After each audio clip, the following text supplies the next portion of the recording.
सुकून है, अल्लाह का शुक्र है। बट मैं सोचता हूँ कि ये सुकून इतना है अल्हम्दुलिल्लाह कि कभी कभी मुझे लगता है मेरा काम इससे मुतासिर होता है।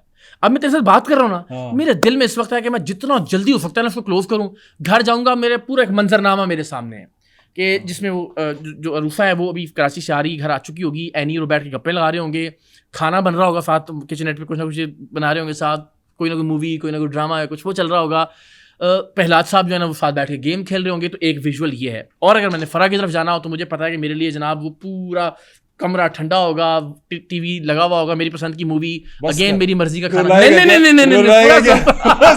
ठीक है। मुझे पता है मेरा मेडिक्योर, वो क्या कहते हैं, पेडिक्योर, मैनिक्योर, उसकी तैयारी होगी एंड ऑल दैट। तो दोनों घरों में मुझे इतना सुकून होता है कि चल बस कर यार। नहीं मैं आज जो है ना फैसला करवा के उठूंगा यार। बस कर यार। तो मैं घर भागता हूँ मैं। अच्छा यार, हमारा एक दोस्त है अली खान, वो एक करवा के पछता रहा है। अली खान का वैसे मैं बता दूं सुनने वालों को, वो जो आप देखते नहीं है वो बैठक गर्दी में बैठे होते हैं, मोहम्मद अली खान, झूठा अनवर मकसूद बना होता है, वो भी हमारे क्लास में, नॉन पीटीए अनवर मकसूद। तो वो बेचारा एक करवा के ना बड़ा घबराया फिरता है, उसको देख के ना मुझे डर लगता है।